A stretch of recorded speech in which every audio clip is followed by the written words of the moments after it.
It's your girl Billy Marie, and today we are making taco pasta. Now go ahead and meet me in the kitchen.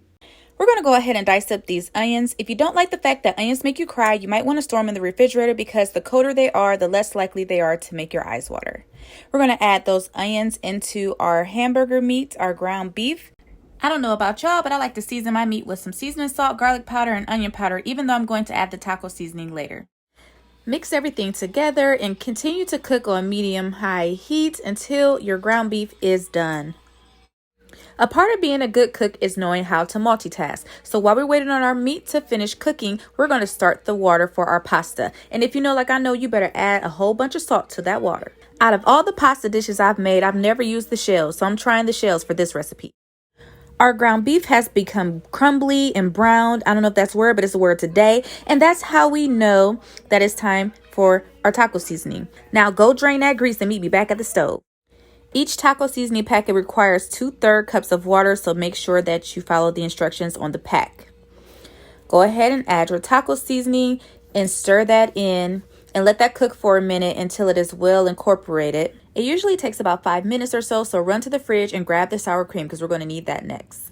You know how the commercials say do a dollop a daisy? That's what we're going to do. We're going to do about 3 dollops a daisy sour cream. Can you guess what the next ingredient is? Boom. Tostitos salsa. You can't have tacos without Tostitos salsa.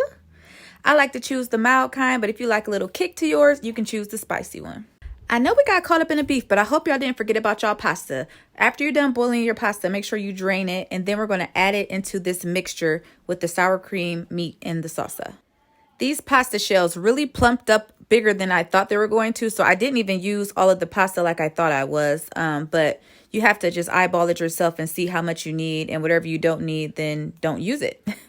I hope you got a glass baking dish because you're going to need one. As you can see, my baking dish has had a lot of love over the years, but whatever, it works great. Now I'm going to take half of this mixture and I'm going to put it in the baking dish, and I'm going to put some shredded mild cheddar on this first layer. You can add as much cheese as you want, and then I'm going to scoop the rest of the mixture on top of that cheese, and then I'm going to top this with a layer of shredded cheddar. Now, you can add as much cheese as you want. You can use whatever type of cheese you want. I just chose mild cheddar. Now it's time to pop that bad boy into the oven, 350 degrees for about 20 minutes or so. And I suggest covering it because I didn't cover mine and I don't really like how it came out. But this is how it looks. It tastes delicious. It doesn't really look like much in the video, but it was very delicious. So I hope you guys try it and let me know if you like it.